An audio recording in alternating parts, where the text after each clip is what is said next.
자, 정규분포 수업을 시작해 보도록 할게요. 자, 우리가 이산 확률 변수라는 걸 배우면서 자, 이거에 따르는 분포, 확률 변수의 분포 중에서 대표적인 걸 이항 분포라고 배웠어요. 그래서 x가 이항 분포를 따를 때는 bnp를 따른다. 어떤 사건 A가 일어날 확률이 P고 그 n번 시행했을 때 이 확률 변수 x가 따르는 분포는 이항 분포다. 이렇게 얘기를 했었죠. 그 다음에 우리가 지금 연속 확률 변수를 배우고 있잖아요.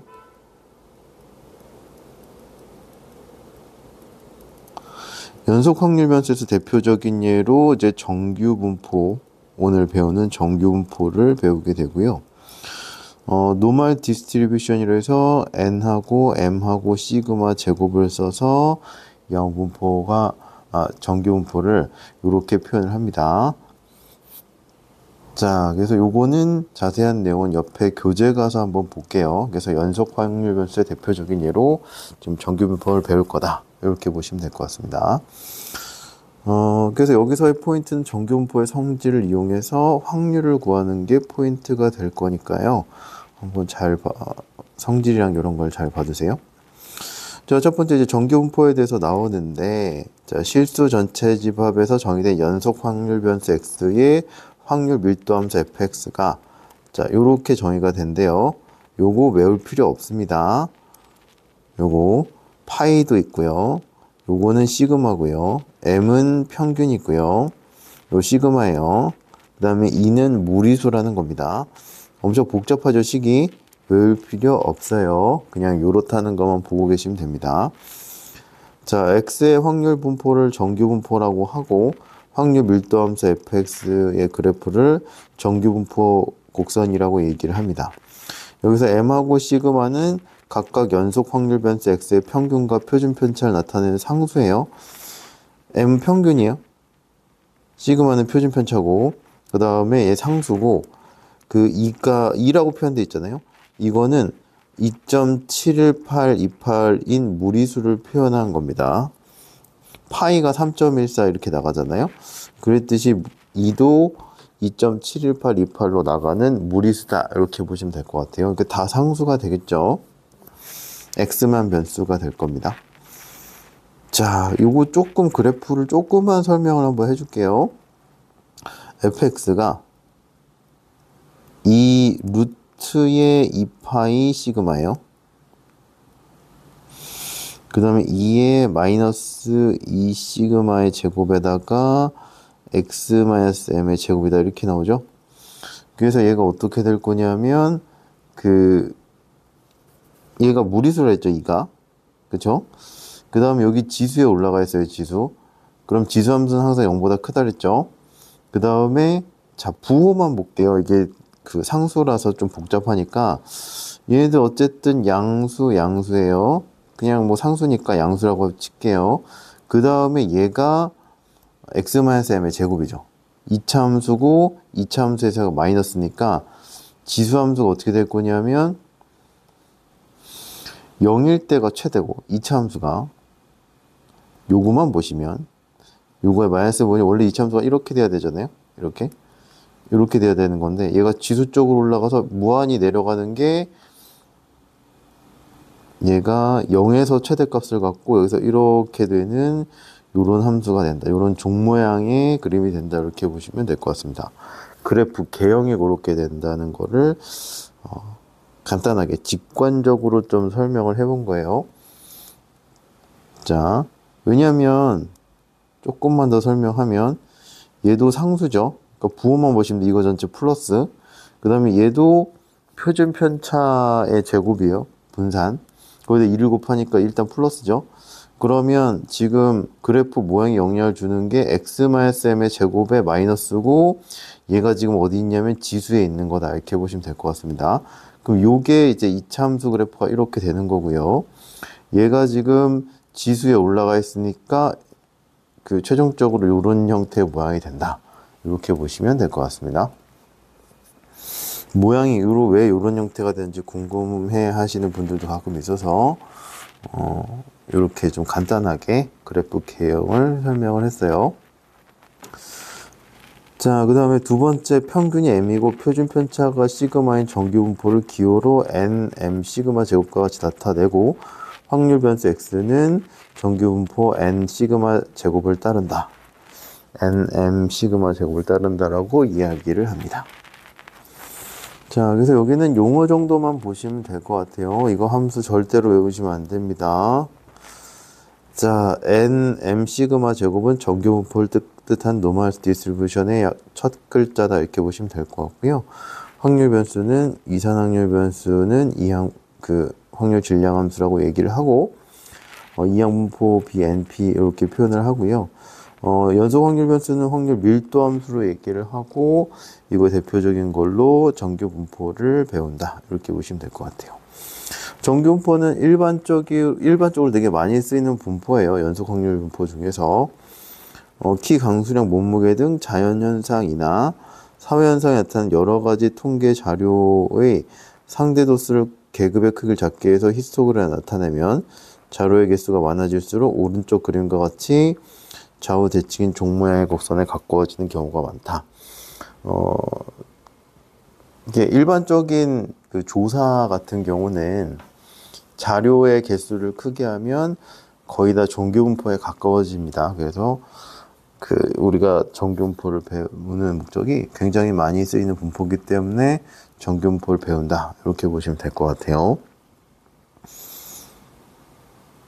자, 그 다음에 두 번째로 나오는 게 뭐냐면 정규 분포의 확률 밀도 함수 그래프 성질인데요. 중요하겠죠, 요거. 너무 중요합니다. 자, 직선 x = m의 대칭인 종 모양의 곡선이고요. 점근선은 x축이다. 요거 기억해 주셔야 될 것 같고, x가 m일 때 최대값 루트 2분의 파이 시그마 분의 1을 갖는다 이렇게 얘기하는데요. 요거는 굳이 뭐 외울 필요는 없을 것 같아요. 자, 뺍시다. 요거는 여튼 포인트는 x = m일 때 최대값을 갖는다. 요거만 기억해 주시는 게 좋을 것 같아요. 차라리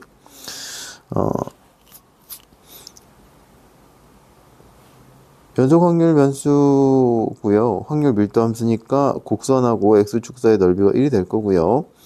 m이 일정할 때 m이 일정할 때 시그마가 클수록 높이는 낮아지면서 양옆으로 퍼진다. 이렇게 보시면 될 것 같고요. 시그마 값이 일정할 때 m이 변하면 대칭축의 위치는 바뀌지만 곡선의 모양 같다. 이렇게 보시면 될 것 같은데 주로 중요한 게 요거랑 요게 될 것 같습니다. 근데 요거는 너무 당연한 거라서 연속 확률 변수에선 요거는 넓이는 1인 건 자명해서 중요한 특징은 x = m의 대칭인 종모의 곡선이고 점근선. 그 다음에 m의 값이 일정할 때 시그마가 크다고 하는 거는 표준 편차가 크다는 거잖아요. 표준 편차가 크다는 건 평균으로부터 멀리 떨어져 있는 애들이 많은 거다. 이렇게 보시면 될 것 같아요. 표준 편차가 일정할 때 m값이 변하면 대칭축의 위치는 바뀌지만 곡선의 모양 같다. 이렇게 보시면 될 것 같습니다. 자, 요거 설명이 다음 쪽에 나와 있는데요. 자, 요게 중요합니다. 요게 중요해. 얘를 아마 많이 다룰 거예요. 평균이 일정할 때 표준 편차가 클수록 곡선의 높이는 낮아지면서 양옆으로 퍼지고 표준 편차가 작을수록 곡선의 높이는 높아지면서 뾰족하게 된다. 이렇게 보시면 될 것 같아요. 그 다음에 시그마가 1이고 m의 값이 변할 때는 평균이 클수록 대칭축이 이동한다는 거겠죠. 얘가 모양은 똑같은데 양옆으로 평균이 달라짐에 따라서 정규분포 곡선의 모양이 이동한다. 이렇게 보시면 될 것 같습니다.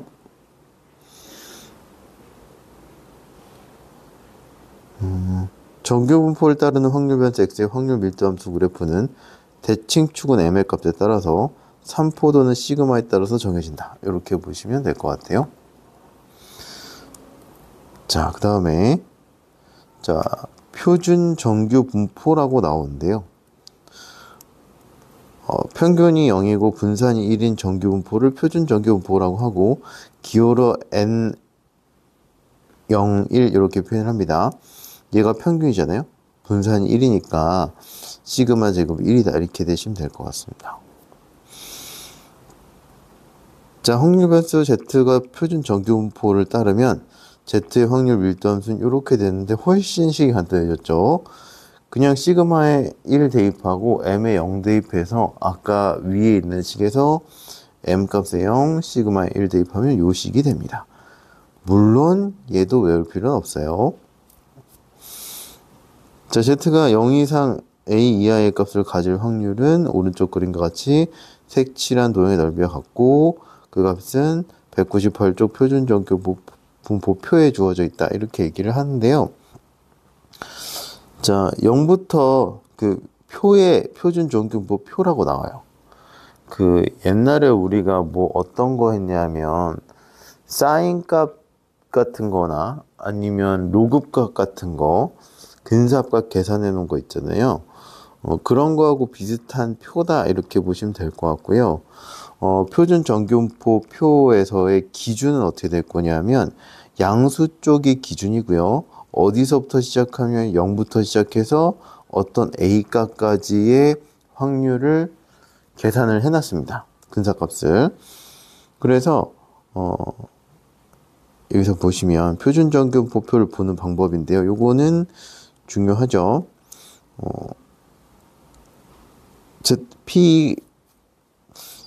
Z가 0부터 1.25까지는 정규분포표 왼쪽에 있는 수의 열에서 여기서 이제 1.1을 찾은 다음에 0.0을 찾아서 만나는 값을 읽으면 0부터 1.25까지의 확률이 나온다 이렇게 보시면 될 것 같아요.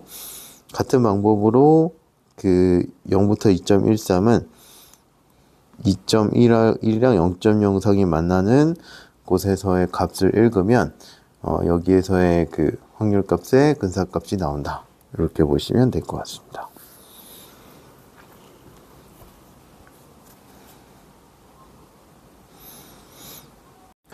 표준 정규 분포를 이용해서 확률을 구하는 방법 이렇게 나옵니다. 자, 요거 되게 중요합니다. 자, 표준 정규 분포를 따르는 확률 변수 Z의 확률 밀도함수 fx의 그래프는 Z = 0에 대해 대칭이므로 다음과 같이 확률을 구할 수 있다 이렇게 나오고요. 자, 요렇게 좀 그 설명이 나왔는데요. 요걸 좀 설명을 할게요. 자, 얘 중요하고요. 중요한 거는 표준 정규분포.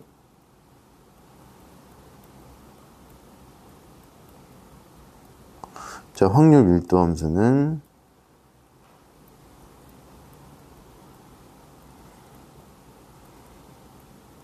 자, Z = 0 대칭이 있었죠. 요거 성질을 이용한 거다 이렇게 보시면 될 것 같습니다. 아까 그 1번 있잖아요.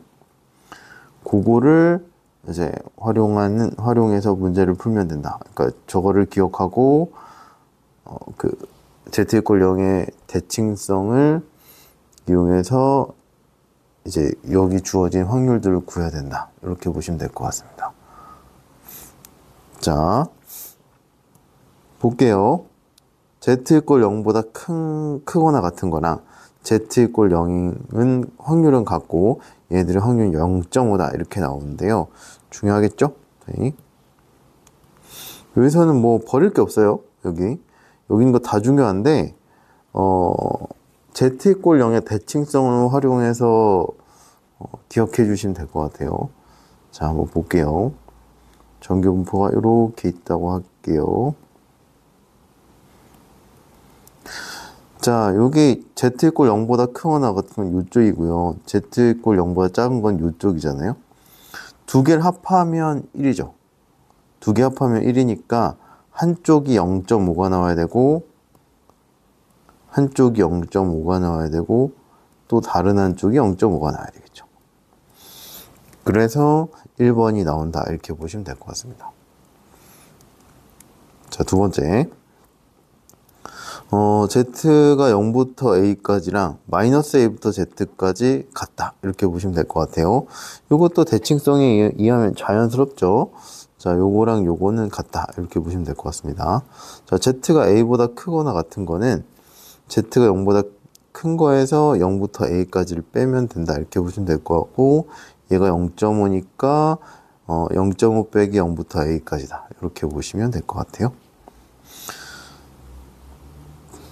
자, 그래프 그려볼게요. 아이고야.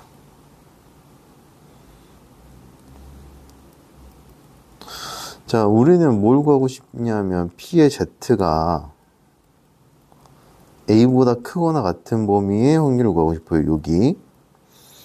근데 얘는 어떻게 구할 수 있냐면 요만큼이 0.5잖아요. 0.5에서 요만큼을 뺀 걸로 얘의 확률을 구하면 된다. 이렇게 보시면 될 것 같아요. 다시 설명하면. 그래서 Z가 0보다 크거나 같은 건 0.5죠. 거기에서 0부터 Z가 A까지를 빼주시면 됩니다. 이거 확률을 구하면 되지. 왜 굳이 이걸 이렇게 대칭성에 의해서 왜 이렇게 바꾸냐? 이렇게 생각하실 수 있는데, 지금 요거는 우리가 지금 적분을 하거나 이렇게 해서 fx 확률 밀도함수의 확률값을 구할 수가 없단 말이에요. 원래 연속 확률 변수는 넓이를 구해야 되잖아요. 넓이가 확률이니까. 그래서 넓이를 우리가 구할 수가 없으니까 표준 정규 분포 표를 이용할 거예요. 표를 이용해서 확률을 구할 건데, 아까 보시면 위에 표준 정규 분포 표 같은 경우는 항상 어디서부터 시작하냐면 0부터 시작해요. 0부터.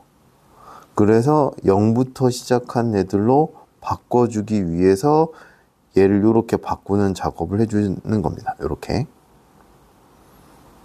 바꿔주는 작업을 하는 거예요. 자, 또 볼게요. 그러면 4번도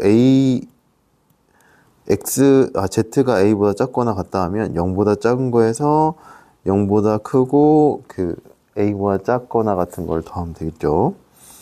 자, 여기서 볼까요? 4번. 0보다 작거나 같은 거. 0보다 크고 A보다 작거나 같은 거에서 요만큼을 더해주면 되겠죠. 요만큼 0.5가 될 거니까 0.5에서 0부터 A까지를 더해주시면 될 것 같습니다. 0보다 작은 거는 0.5가 되겠죠. 자, 그 다음에 A보다 크거나 같고 B보다 작거나 같다 이렇게 나오면, 자, 여기서부터 여기까지잖아요. 그렇죠? 그러면 표준 정규 분포 표를 이용해서 이 부분의 확률을 구하려면 0부터 B까지 해서 0부터 A까지를 빼주면 되겠죠. 그래서 0부터 B까지 해서 0부터 A까지를 빼주시면 될 것 같습니다. 자, 그 다음에 Z가 마이너스 A부터 B까지라고 하면 여기랑 여기를 더하면 되겠죠. 정규분포 딱 절반이니까. 여기는 그냥 표를 읽으면 되고요. 요 같은 경우는 마이너스 A부터 0까지인데 대칭성에서 어떻게 될 거냐면 0부터 Z가 A까지는 확률이 똑같아지겠죠. 그러면 표준 정규분포 표를 이용해서 여기 확률을 구할 수 있다. 이렇게 보시면 될 것 같습니다. 자, 일단은 여기까지 문제를 한번 풀어볼게요. 자, 개념 원리 익히기 212번 한번 볼게요. 원래 개념 원리 익히기 잘 하진 않는데 요건 좀 연습이 필요할 것 같아서 좀 설명을 하고 지나가겠습니다. 자, 212번 이렇게 보면 확률 변수 Z가 정규 분포 0하고 1을 따를 때 오른쪽 표준 정규 분포표를 이용해서 다음을 구하시오. 그래서 이런 형태의 확률을 구할 수 있다. 확률값을 구할 수 있다. 이렇게 보시면 될 것 같아요. 자, 첫 번째 Z가 2보다 크거나 같다. 이렇게 나오시면 될 것 같아요. 자, 2보다 크거나 같으면 어떤 형태의 꼴이냐 하면 이 형태다. 이렇게 보시면 될 것 같아요. 왼쪽에 3번. 자, 처음에 안 익숙했을 때는 요 형태를 자꾸 보시면서 왼쪽에 있는 형태를 자꾸 보시면서 어디에 해당해서 구해야 되는지를 잘 보시면 될 것 같고요. 대칭성하고 z 이퀄 0을 기준으로 그 확률 구간을 바꿔야 된다, 이렇게 보시면 될 것 같습니다. 자, 얘가 0부터 양수까지로 돼 있죠. 0부터 양수까지의 확률로 구할 수 있는 형태로 얘네들 형태를 바꿔야 돼요. 그래서 표준정규 분포표의 일부가 항상 이렇게 주어집니다. 요걸 이용할 때, 요 확률값을 구할 때. 여기서 다 해결할 수 있는 값들이에요, 다. 만약에 했는데 요 안에 있는 게 안 나왔다, 그럼 뭔가 계산을 잘못한 겁니다. 그래서 요 안에 있는 값들로 해결할 수 있게 문제가 항상 주어진다, 이렇게 보시면 될 것 같아요. 자, z가 2보다 크거나 같으니까 3번이라고 했죠. 자, z가 0보다 크거나 같은 거에서 z가 0부터 얘가 2까지를 빼준다, 이렇게 보시면 될 것 같습니다. 자, 얘는 0.5라고 얘기했죠. 그 다음에 0부터 2까지는 여기 나오니까 0.477이다, 이렇게 되시면 될 것 같고요. 계산하시면 0.0228이다, 이렇게 나오시면 될 것 같아요. 됐죠? 자, 자리가 좁아서 바로 이렇게 쓸게요. 자, 2번. z가 0.5보다 작거나 같다, 이렇게 되시면 될 것 같고, 자, 왼쪽에서 어디에 해당하냐면 4번에 해당한다, 이렇게 보시면 되겠죠. 그러면 얘는 어떻게 해주면 될 거냐 하면 p의 z가 0보다 작거나 같은 거에서 0보다 크고 0.5보다 작거나 같은 거다, 이렇게 보시면 될 것 같아요. 자, z가 0보다 작거나 같은 건 0.5가 되시면 될 것 같고요. 0부터 0.5까지는 여기 0.1915라고 나와 있습니다. 0.6915가 구하는 확률이다, 이렇게 보시면 될 것 같아요. 자, 3번 해볼게요. 자, 1부터 2까지 이렇게 나왔는데요.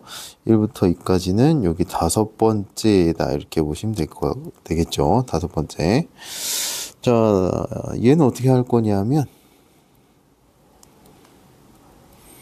0부터 2까지에서 0부터 1까지를 뺀다, 이렇게 보시면 될 것 같고요. 0부터 2까지는 여기 주어져 있고 0부터 1까지는 여기 주어져 있죠. 0.477에서 0.3413을 빼주시면 될 것 같고요. 0.1359가 된다, 이렇게 보시면 될 것 같습니다. 자, 네 번째. 자, 마이너스 1부터 1.5까지는 요 네 번째 케이스가 되겠죠. 그럼 얘는 어떻게 될 거냐면 z가 0부터 1까지 해서 0부터 1.5까지다, 이렇게 하면 되겠죠. 0을 중심으로 자르면 돼요. 1.5까지는 그냥 써주시면 되고요. 0부터 마이너스 1까지는 0부터 1까지로 바꿔주시면 되겠죠. 대칭성 때문에 0부터 마이너스 1까지랑 0부터 1까지의 확률이 같습니다. 얘가 0.3413이고 1.5까지가 0.4332가 되겠네요. 그래서 0.7745가 된다, 이렇게 보시면 될 것 같습니다. 그래서 표준 정규 분포표를 이용해서 확률 값을 구할 수 있다. 그래서 표가 항상 주어진다. 그래서 일반적으로 문제가 나올 때 표준 정규 분포표를 이용해서 구할 수 있는 확률들만 주어질 거예요. 그래서 만약에 그게 안 나오면 바꾼 거를 좀 잘못 바꿨거나 아니면 중간에 계산이 틀린 걸 수 있으니까 계산을 한번 점검해 보시면 될 것 같습니다. 자, 그러면 밑에 정규분포의 표준화 설명을 한번 해볼게요. 자, 5번째 정규분포의 표준화라고 나옵니다. 정규분포 m 시그마 제곱을 따르는 확률 변수 x를 표준 정규분포 n 0,1을 따르는 확률 변수 z로 바꾸는 걸 표준화라고 한다. 이렇게 보시면 될 것 같은데요. 용어를 보시면 돼요. 표준화라고 하는데 어떻게 바꾸는지를 보시면 될 것 같습니다. 우리가 지금 정규분포를 배웠잖아요. 확률 변수 x가 정규분포를 따라요. m하고 시그마 제곱을 따르고 얘를 지금 표준 정규분포로 바꾸려고 하는 거예요. 왜 바꾸냐? 우리가 지금 연속 확률 변수고요. 지금 우리는 확률을 구하고 싶어요. 근데 이제 x를 따르는 정규분포는 평균이 m이고 표준 편차가 시그마란 말이에요. 그럼 여기서부터 여기까지에 우리가 연속 확률 변수니까 넓이를 구해서 확률을 구해야 되잖아요. 근데 아까 확률 밀도함수 식을 보셨죠? 뭐 장난 아니죠. 이렇게 되잖아요. 어쩌고 저쩌고. 이렇게 되는 식을 넓이를 구하려면 적분을 해야 돼요. 적분을 해서 식을 구해야 됩니다. 그러면 그러니까 이걸 적분을 할 수 있다고 치더라도 이게 복잡하겠죠, 되게. 일단 뭐 이과 미적분에서 치환적분을 해야 되고 이게 지수적분이 좀 그렇게 어려운 건 아니지만 좀 까다로워요. 그럼 얘를 어떻게 할 거냐면 우리가 적분하기가 지금 힘드니까 미적분을 배우지 않는 이상 할 수가 없으니까 얘를 표준 정규 분포로 바꾸는 거예요. 그럼 얘로 바꾸면 확률을 구할 수 있냐? 얘로 바꿔서 뭘 하면 되냐면 표준 정규 분포표를 이용하시면 돼요. 아까 개념원리 익히기에서 나왔던 표 있잖아요. 그거를 이용해서 확률을 구한다고 생각하시면 될 것 같습니다. 표준화를 시켜서 표준 정규 분포표를 이용해서 확률을 구하려고 하는 거라고 보시면 될 것 같습니다. 자, 그래서 확률 변수 x가 정규 분포를 따를 때 확률 변수 z 시그마 x-n분의 시그마는 정규 분포를 따른다 이렇게 보시면 될 것 같고요. x가 a부터 b까지라고 하면 x에서 m을 빼고 그를 시그마로 나눈 걸로 z의 범위가 바뀐다. 치환한의 범위가 이렇게 된다 보시면 될 것 같습니다. 그래서 표준화로 바꾸는 식은 이렇게 되시면 될 것 같아요. 간단하게 얘기하면 평균이 0이잖아요. m을 빼야 되겠죠? 그죠? 그 다음에 얘가 1이 돼야 되잖아요. 시그마로 나눈다. 간단하게 직관적으로 그냥 이렇게 생각을 해주시면 될 것 같아요. 평균이 0이고 표준 편차가 1이어야 되니까. 자, 그래서 이 확률은 이렇게 바뀐다. 이렇게 보시면 될 것 같고요. 얘를 되게 많이 쓸 거예요. 그래서 단독으로 표준 정규 분포로 나오는 문제보다는 정규 분포를 표준 정규 분포로 바꿔서 거기에서의 확률을 구하는 문제가 거의 대부분일 거예요. 자, 그러면 요거에 관련된 필수 예제를 한번 해볼게요. 자, 필수 16입니다. 자, 정규 분포 n, m 시그마 제곱을 따르는 확률 변수 x에 대해서 x가 12보다 작거나 같은 확률이랑 18보다 크거나 같은 확률이 같을 때 m 값을 구하시오. 이렇게 얘기를 했어요. 자, 그럼 어떻게 될 거냐면 자, 여러 가지를 생각할 수 있겠죠. 자, 처음이니까 자, 정규분포 곡선이 이렇게 있으면 자, m이 여기 있다고 한번 해볼게요. 자, 12하고 18이 여기 있다고 한번 해보겠습니다. 얘네 12보다 작고 18보다 작다고 하면 12보다 작거나 같으면 이만큼이고 18보다 작거나 같은 건 이만큼이에요. 얘는 0.5보다 크고 12보다 작고 0.5보다 크고 얘는 0.5보다 작죠. 그러면 두 개가 같을 수가 없으니까요. m의 m값하고 12하고 18의 위치가 이렇게 되진 않겠죠. 그렇죠? 반대쪽도 마찬가지예요. m이 18보다 클 수가 있잖아요. 자, 이렇게 된다고 한번 해볼게요.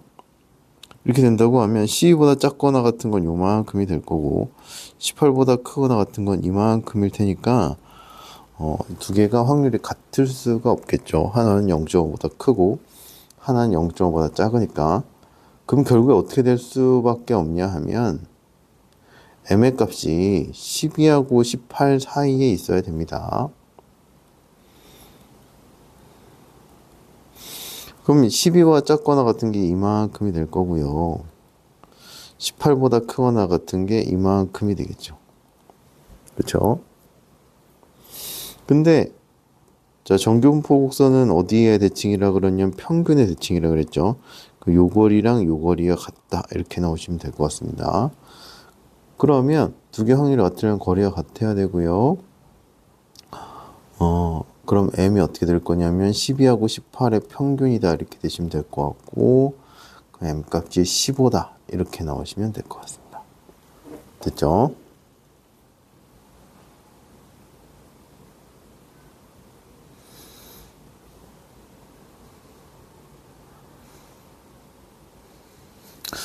자, 필수 17번 해볼게요. 자, 확률 변수 x가 표준 정규분포를 따를 때 오른쪽 표준 정규분포표를 이용해서 다음 확률을 구하시오. 이렇게 얘기를 합니다. 자, x가 표준 정규분포를 따라요. 그럼 어떻게 될 거냐면 표준 정규분포를 정규분포로 바꿔야 돼요. 자, 정규분포로 바꿀 때 z는 옆에 처음에 안 익숙하면 보세요. 자, 시그마 분의 x 마이너스 m이다. 이렇게 되시면 될 것 같고요. 이렇게 치환을 해주시면 됩니다. 치환한다 이렇게 보시면 될 것 같아요. 이렇게 바꿔줘서 표준화한다 이렇게 보시면 될 것 같아요. 자, 그러면 자, 25보다 크고 40보다 작거나 같은 그 확률을 구하고 싶은데요. 자, 그럼 어떻게 될 거냐면 얘를 표준화한다고 하는 거는 자, 요렇게 해서 얘로 z로 바꾸는 거니까요. 자, 25가 있으면 25부터 40까지가 있었죠. 표준화는 어떻게 되냐면 평균을 빼고 시그마로 나눠준다. 이렇게 생각을 해주시면 될 것 같습니다. 요게 표준화한 식이다. 이렇게 보시면 될 것 같아요. 요거예요. 요거 표준화 시키는 거 중요합니다. 평균 빼고 평균을 뺀 다음에 시그마로 나눠주시면 됩니다. 요거. 자, 그럼 얘가 어떻게 될 거냐면 마이너스 1.5보다 크거나 같고 z가 0보다 작거나 같다 이렇게 내면 될 것 같고요. z 이퀄 0의 대칭성에서 0부터 1.5보다 작거나 같다 이렇게 나오고 자, 표준 정규분포 표가 주어져 있죠. 0.433이다 이렇게 넣으시면 될 것 같아요. 자, 두 번째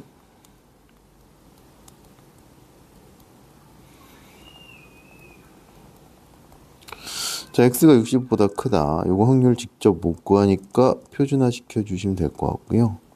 60의 값이 있었으면 평균을 빼고 시그마로 나눠줘서 표준화 시키시면 됩니다.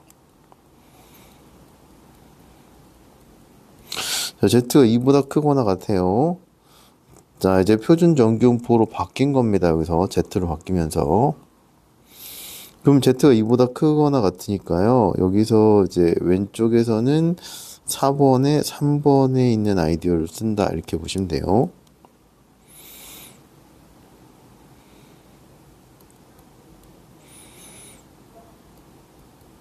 자, z가 0보다 크거나 같은 거에서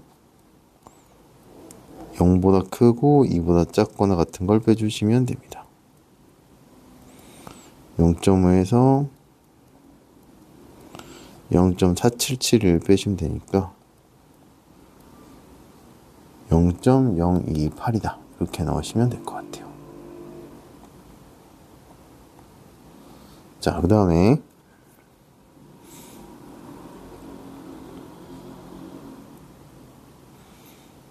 넘어가기 전에 지금 표준 정규분포가 주어져 있죠? 그래서 표준화 시키는 거 잘 기억해 두시고, 표준화를 이용한 다음에는 표준 정규분포표를 이용해서 확률을 구한다.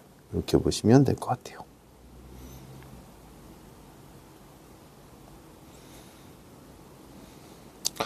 자, 계속 표준화하는 문제입니다.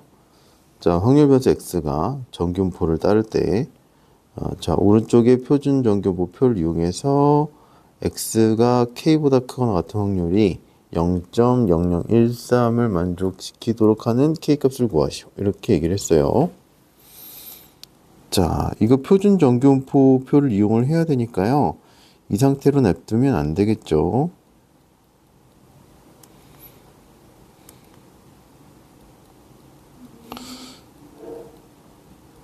자, z는 x 평균을 5로 나누시면 됩니다. 자, k보다 큰 거 같죠? 그러면은 z로 바뀌면, 자, k 평균 빼시고요. 그냥 표준 편차로 나누시면 됩니다. 표준화 시킨 거는 평균 뺀 다음에 표준 편차로 나눠주면 된다. 이렇게 보시면 될 것 같습니다. 얘가 0.0013이 돼야 돼요. 자, 그럼 어떻게 되는지 좀 볼게요. z 이퀄 0이 이렇게 있다고 한번 해볼게요. 표준 정규분포에서 z가 0이 여기 있고, 요 값이 여기 있다고 한번 해보면, 자, 얘가 요만큼이 되겠죠. 그렇죠? 얘는 0.5보다 크니까 0.0013이 나올 수가 없어요. 그렇죠? 그럼 어떻게 될 거냐면 이 5분의 k-50보다 크다는 거는 이쪽에 있어야 되겠죠. 0.5보다 작으니까. 그래서 여기가 요 부분이 요렇게 나와야 되고 요게 0.0013이 나와야 되겠죠. 얘도 좀 큰데 좀 이쪽으로 좀 더 가야 될 것 같긴 한데, 이제 그림상 요런 형태 여기쯤이다. 이렇게 보시면 될 것 같아요. 그러면 얘는 0보다 크니까 어떻게 구해줄 수 있냐면 z가 0보다 크거나 같은 거에서 0보다 크고 k-50보다 작거나 같다. 이렇게 되시면 될 것 같아요. 얘가 0.0013이다 이렇게 나오시면 될 것 같고요. 자, 이항하고 이항하면 되겠죠. 얘가 0.5고 자, p에 z가 5분의 k-50 0.5에서 0.0013을 빼주시면 될 것 같고요. 계산하시면 0.4987이다 이렇게 나오시면 될 것 같습니다. 그럼 0.4987이 되도록 하는 z값을 보시면 돼요. 그러면 결국 얘가 어떻게 될 거냐면 3이다 이렇게 나오시면 되겠죠. 자, k-50이 그러면 15가 될 거니까 k는 65다 이렇게 나오시면 되겠네요.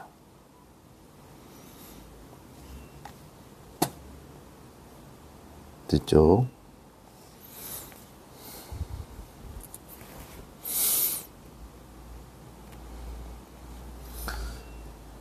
자, 그 다음에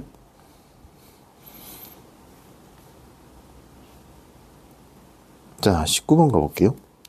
자, 어느 고등학교 2학년 학생 1000명의 키의 평균이 164명이고 표준 편차가 5인 정규분포를 따른다고 했을 때 오른쪽 표준 정규분포를 이용해서 다음을 구하시오. 이렇게 얘기했습니다. 자, 1000명의 평균이 164고 표준 편차가 5예요. 그러면 표현을 하면 확률 변수 x가 학생들의 키겠죠. 확률 변수는 164가 평균이고 표준 편차가 5다 이렇게 되시면 돼요. 이게 표준 편차입니다. 표준 편차의 제곱이에요. 나중에 이제 분산으로 날 때도 있으니까 항상 문제를 잘 읽으셔야 됩니다.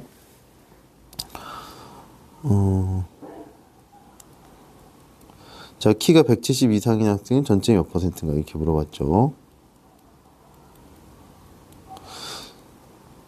자, 표준 정규 분포는 정규 분포로 바꿔줘야 돼요. 170에서 평균 빼고 표준 편차로 나눠줘서 구한다 보시면 될 것 같아요. 6이니까 1.2 이렇게 되면 되겠네요. 자, 그래서 Z가 1.2보다 큰 거니까 Z가 0보다 크거나 같은 거에서 Z가 0보다 크거나 같고 1.2보다 작거나 같은 거 빼면 되겠죠? 자, 이 모양입니다. 이 모양. 1.2보다 큰 거, 어떤 값보다 크거나 같은 확률 0.5에서 0부터 A까지를 뺀다. 이렇게 보시면 되겠죠? 0.5에서 1.2까지니까 0.3849 이렇게 되시면 될 것 같고 0.1151이다. 이렇게 보시면 됩니다. 퍼센트를 구하라 그랬네요. 퍼센트니까 100을 곱하면 되겠죠? 11.51% 이렇게 해주시면 될 것 같아요. 자, 두 번째 160 이상 170 이하인 학생은 몇 명인가 이렇게 물어봤죠. 그러면 여기에 확률을 구해서 1000명이니까 1000을 곱해주면 인원수가 나오겠네요. 160 이상 170 이하. 자, 표준화 시켜서 확률을 구해주시면 됩니다. 평균은 빼고 표준 편차로 나눠주시면 돼요. 그럼 얘는 마이너스 0.8 나오면 될 것 같고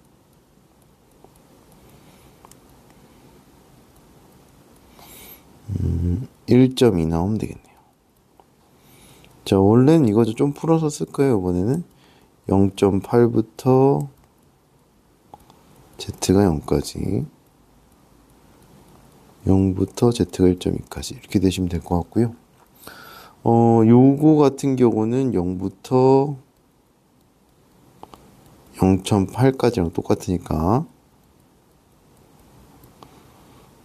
자, 얘의 확률은 0.2881이고요. 1.2까지는 0.3849다. 이렇게 넣으시면 될 것 같고 두 개 더하시면 0.673이다. 이렇게 넣으시면 되겠네요. 자, 0.673이고 여기가 확률이고 몇 명인지 구하라 그랬으니까요. 요 확률에다가 인원수를 곱해주시면 되겠죠. 673명이다. 이렇게 넣으시면 될 것 같아요.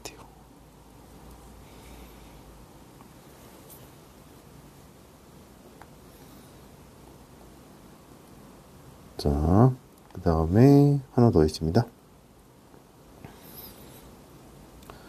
자, 320명을 뽑는 어느 회사의 입사 시험에서 2000명이 응시를 했대요. 응시자 점수는 평균이 450점이고 표준 편차가 75인 정규표를 따른다고 했을 때 합격자의 최저 점수를 구하시오. 이렇게 얘기를 했습니다.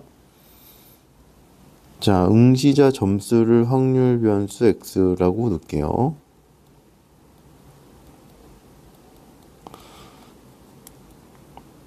자, 평균이 450이고 표준 편차가 75다. 이렇게 하면 되겠죠. 320명을 뽑는데요. 그러면 320명 이상이 합격이죠. 320명 이상. 그러면 점수가 합격자 점수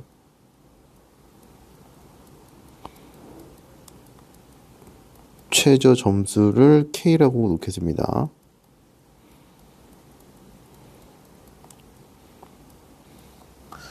자, 그러면 합격 응시자 점수가 K보다 높으면 K 이상이면 합격이 되겠죠. 그럼 얘는 기준이 어디까지냐면 얘가 2000분의 320이다 이렇게 넣으시면 될 것 같아요. 그쵸? 그럼 얘는 계산하면 얘가 0.16 이렇게 되시면 될 것 같아요. 그 0.16이 되도록 하는 그 K를 구해주시면 될 것 같습니다. 자, 그냥 정규분포는 확률을 못 구해요.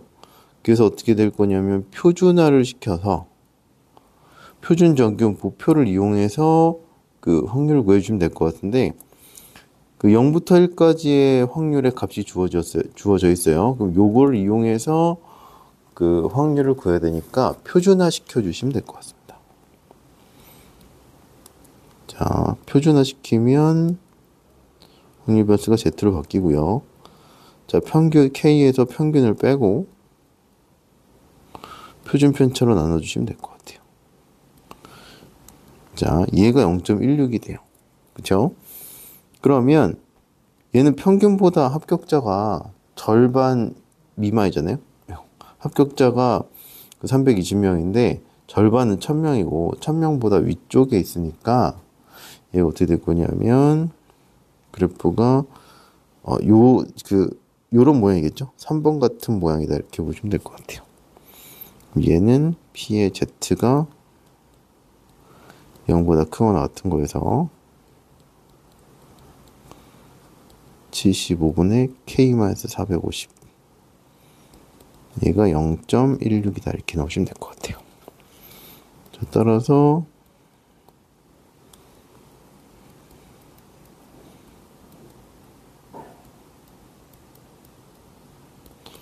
자, 얘 2항하고 2항 하면 얘가 0.34가 되겠죠?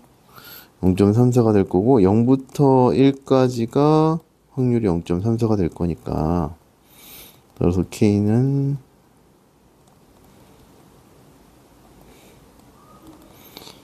525가 된다 이렇게 되시면 될 것 같습니다.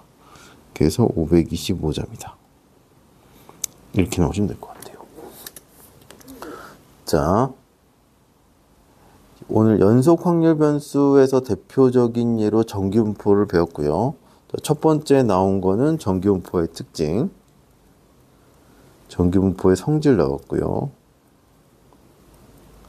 대칭성, 그 다음에 시그마의 변화에 따라서 어떻게 바뀌어지는지, 그 다음에 그 표준 정규분포 표를 이용해서 확률을 구하는 거, 그 다음에 일반적인 정규분포가 있을 때 얘를 표준화시켜서 표준 정규분포 표를 이용해서 확률을 구하는 거, 또한 일반적인 확률에서 합격자 그 점수를 구하는 거, 그 다음에 확률이 어느 정도 되는 이상의 인원을 구하는 거, 이렇게 그 응용이 될 수 있으니까 되게 정규분포는 응용이 많이 돼요. 그래서 각각 응용문제를 어떻게 풀어야 될지 표준 정규분포 표를 이용해서 응용이 되는 부분들을 연습을 많이 해두시는 게 좋을 것 같습니다. 자, 정규분포는 그럼 여기까지 할게요.